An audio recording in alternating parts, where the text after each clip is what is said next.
So we broke up. Sorry, that's rude of me. Let's do this again. Hi, I'm Tope Ajala.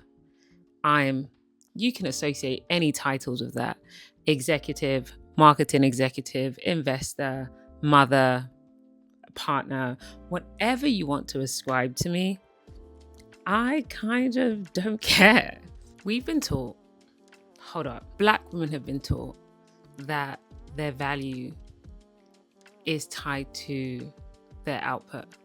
But more specifically, they've been taught that as long as they haven't died, as long as they're still standing, as long as they haven't fallen to the ground, that they're okay. Black women have been taught that their value is at this intersection of semi-rest and semi-struggle. And I don't like that. I absolutely don't like that. So we broke up. That version that needed validation, that version that found her value in output, that version that found herself in struggle, we broke up. So I wanted to take you guys through my first week on sabbatical. If you're new here, I decided to do something radical. I decided to take a sabbatical.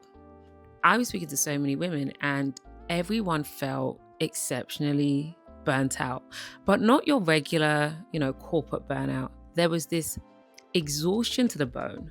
People were waking up just kind of fed up with life. And as someone who struggles with, her own mental health journey, depression, anxiety, etc., I did not want that level of burnout to take over or to win. And I was having conversations and people just wanted to get back to themselves, and not even to an upgraded version, not a version of them that was accomplished, not a version of them that needed applause. Everyone was just wanted to get back to that childlike, that fun, basic version of who they used to be. It felt almost impossible. And that's why I started with Black women. Women are taught that their value lives at the intersection of semi-rest and semi-struggle. And some people love that. Some people love watching women struggle. Some people love watching Black women struggle. But that's a conversation for another day. Let's talk you through why I took my sabbatical. I got to a point in my life that I knew if I didn't pour into me, I would possibly burn out. And for those who don't know, early last year, I was having blackouts. I was passing out. I was falling down. I couldn't remember much. The doctor had said that there was a brain aneurysm. And I was like, huh? The year before that, in 2024, I remember going to the doctors and they said, if you don't stop working how you work, you might actually die. All my vitals were absolutely atrocious for someone my age. And I'm in my 30s. So I remember going back home to my husband and saying, hey, I need to slow down because the doctors are concerned. And his response was, aren't you concerned? Because I've been concerned about you for years. And in that moment, I realized that I wasn't as concerned as I should have been. I should have been a lot more concerned. I should have been a lot more cautious. I should have taken as much intentionality into resting as I did into building other people's brands. And I've spent years and years investing in multiple people's businesses and ventures. But the thing I missed out on was investing in my health. So this sabbatical, while radical, it's the thing that's saving my life. This sabbatical became a necessity because I started wearing burnout like a badge of honor. I was like, oh yeah, I'm working 18-hour days. I'm on 200 plus flights. And what no one saw behind all of that was the expectation that women had to either struggle in order to be rewarded, in order to be seen, in order to be loved. There was this notion that if I didn't work so hard, I wouldn't be able to partly provide for myself or for my daughter. But these are all excuses because there was once upon a time when I found joy in work. It wasn't an obligation. It wasn't tied to my value. It wasn't tied to what I added into the world. Me and my friends, a lot of my girlfriends, we've been talking about taking sabbaticals for years. I think I'm the first one to do it. So if you guys are watching this, And, we spoke about what it would take to take a sabbatical. And I said, look, every year I'm going to put aside X amount of dollars so that I can selfishly take a sabbatical without feeling guilt, without feeling the financial pressure, without the financial burden. And that's why I say, I know it's a privilege. I know it's a privilege to be able to put money aside. But at the end of the day, with someone who has multiple life insurance policies, if I died, yes, my family will be fine, but then I wouldn't be here to enjoy the fruits of my labor. So I had to do something, again, which was different. I had to strip away the noise. I had to ask myself, who are you? And what is your value outside of titles? What is your value outside of being a mother? What is your value outside of being a wife? What is your value outside of being an executive? What is your value outside of being a sister? Like, who are you truly? A lot of people don't have that answer because a lot of people can't sit with themselves, myself included. It took this sabbatical for me to realize that I did not like silence as much as I thought I liked silence. I thought I loved silence. Like, I genuinely thought, as an introvert, I'm like a big introvert. I thought that I really liked silence. I thought I enjoyed, being by myself, which I still do. But I realized that in the morning walks I was taking, I started creating these projects in my head. I started re-scripting things. I started breaking down people's strategies. I started working in my head. Crazy. I started working in my head, and that's when I realized that I truly wasn't okay sitting in silence. I wasn't okay sitting with the discomfort of my own voice. And that's okay. So what I did, to ensure the sabbatical was meaningful was I structured it, because you can't go from like hyper structure to no structure. You'd actually go insane. So what I did was I structured my sabbatical. So in the first week, in the first 7 days, I essentially decided I was going to prioritize my fitness, and I was going to prioritize checking in with people just in the morning for about 30 minutes. Because again, I was trying to be selfish. I would do 2-hour walks, or, it could be an hour run and then an hour in the gym. And I realized that was my time to fully unplug. So I would run or walk down Manhattan Beach in California, and I would dream. I would dream of owning a beachfront home. I dreamed of owning a beachfront home for years. Can I afford to own a beachfront home? Probably. But I really wanted to just dream as big as I could dream, without the pressure of, oh my God, you have to make $10 million next year to achieve this. I might make $10 million next year, who knows? But I wanted to just dream. I wanted to allow myself to think about anything but work, anything but clients, anything but family, anything but obligation. So I would run and I would run. And one of the things I discovered while running was I was really unhappy with my body. And before people in the comments come for me, I know having a child is a beautiful thing, but I'm going to say the uncomfortable thing. Your body does something beautiful, right? It gives birth. And I absolutely love my big-headed child. But your body does this thing where you go from almost just remembering your like 18, 21-year-old body, and like I was a size 6. I was the tiny, athletic, in the gym, on hikes, running, swimming, surfing. Like, I was super athletic. Now into my 30s, I have a kid, and my body doesn't feel like itself. It doesn't look like what I'm used to. So the insecurities pile up, the mummy pouch. And for every woman I've spoken to, they're like, we all have it, it's fine. And I remember speaking to my surgeon, and I said, hey, can I get lipo? He said, no. he's like, Tope, you actually look amazing. You're fine. You can either get a tummy tuck because all you have is excess skin, or you can just keep working to tighten your core. So that's one of the things, that's one of the goals for this sabbatical, is to just keep working out, is to tighten that skin, is to get that confidence back. And if you're a mum and you are looking for validation externally, I encourage you to find the validation you're looking within yourself. I'm not doing any of this for anyone but me. Like, I want to feel good.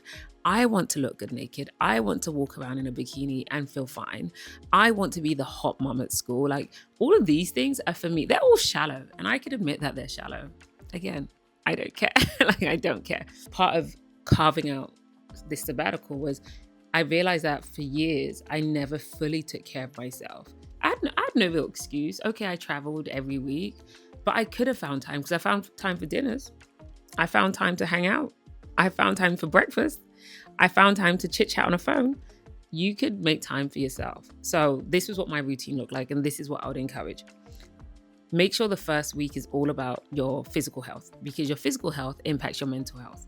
And for anyone who knows how much your mental health dictates the way your life will show up and the way your life will go, those two things are in tangent. And I've always been a workout girly, so none of this is really new to me. I just kind of fell back. And in that first week, doing those things, going to the gym, and then laying by the pool, I laid by the pool a lot. I realized that it started to feel good. It didn't feel like a chore. It felt like a necessity. So now I don't know what my life will look like if I don't go on a 2-hour walk in the morning, or if I don't stretch. We're getting old. We need to stretch. If I don't stretch in the morning. So I've been doing that. That's literally been my routine. And then I'll call friends. And I made sure I kept my conversations to 30 minutes. I made sure I changed what I was saying to my friends from, hey, how's your day going, to what's the one thing that's brought you joy today? Because it changes their psyche. It goes from either a rant to complaint to them digging deep in themselves to find that joyous moment. I think there is something joyful about every single day. And that's what's going to keep you going. Having moments, I call them micro moments of joy. And my micro moment was walking along the beach, journaling. I've journaled every single day on this sabbatical. I've hung out with friends. I've hung out with friends I haven't hung out with in ages. And I was just present. I was truly present. And that's one of the things I can put my hands up and say, I've not been good at being present. Yes, I was invited to things. I would show up to events, but I was never present. I was never there. I was there in body, but really not in mind. I wanted to change that. So I have a list of people I'm calling over the next few months while I'm on this sabbatical to make sure that they're finding micro moments of joy and just to catch up with them. I've laughed so much with my friends. I've found out things that I wish I found out earlier because, again, savior complex, maybe I would have been able to help them through some of their challenges. I've had also really hard conversations with other people that I haven't had time to have because I've been avoiding it. Anyways, I say this to say you can't go from hyperstructure to no structure when you're on a sabbatical. So that's point one. Point two is I cried a lot. When we broke up, I cried. I cried 7 days and 7 nights. It might turn to 40 days and 40 nights because we're only a week plus into this sabbatical. But breaking up with the version of you that you've known your whole life, that does something to you. That shifts. Let's see what else happened. So one of the reasons I cried a lot was because, you come off the high of Davos. Like, I was just in Switzerland, Davos. I was in government meetings, conversations, making history, making true change.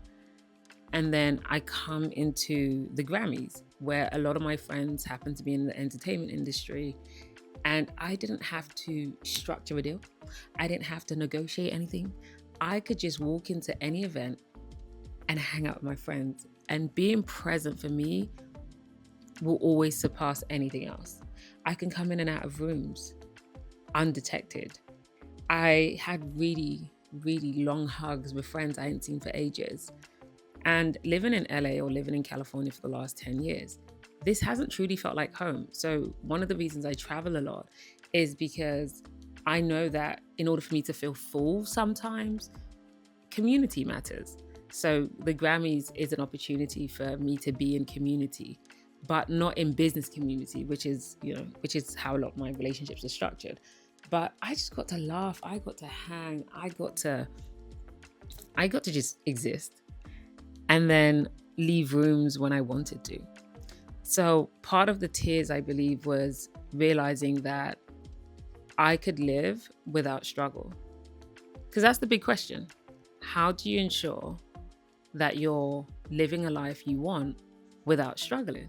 And for the first time, I saw it. I saw a glimpse of that and I loved it.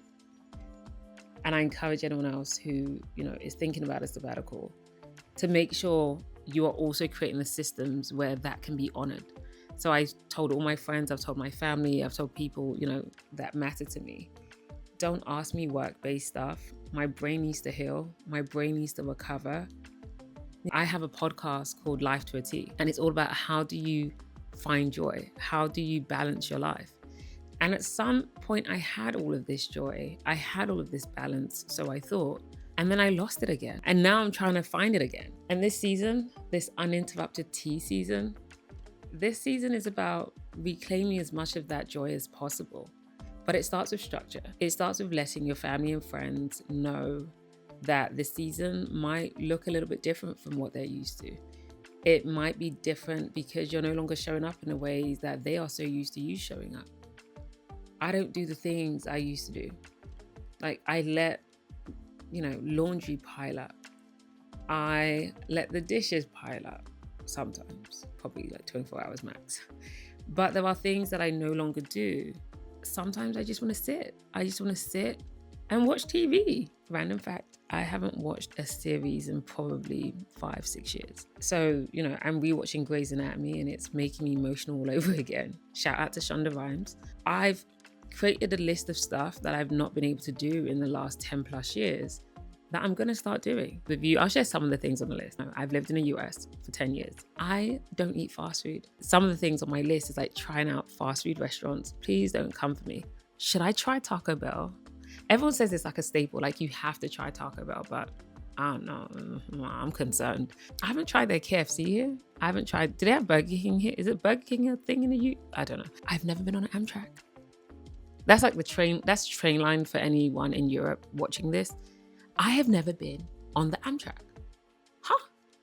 Oh, I want to go on a bus. I've never been on a bus in the United States, like ever.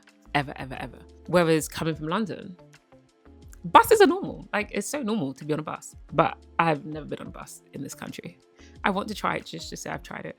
Yes, my privilege is speaking, blah, blah, blah, blah. Regardless, it's on my to-do list. There's so much I haven't done. There's so much I haven't allowed myself to do. And I don't know why. Oh yeah, I went to the beach. Guys, I went to the beach. Look, hold on. You see it? Nice. And I sat by the beach for hours. There's just so much I wish I did more of. I got my monthly facials, which is a non-negotiable for me. That's how I keep the skin looking pretty. This is what I'm saying, like my camera roll is filled with catching up with girlfriends, dinners, lunches, walks, hanging out with my family.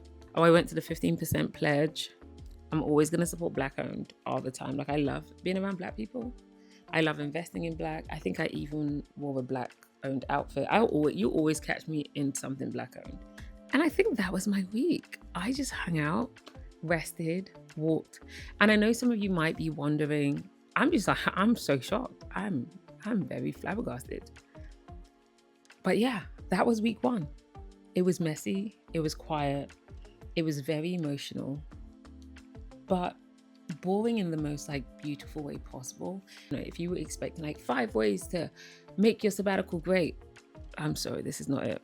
I'm unpacking what it looks like when you choose yourself, when you sit in the discomfort, when you process the hurt, the anger, the joys, and what it looks like when you fill your cup, because my value is not tied to my output.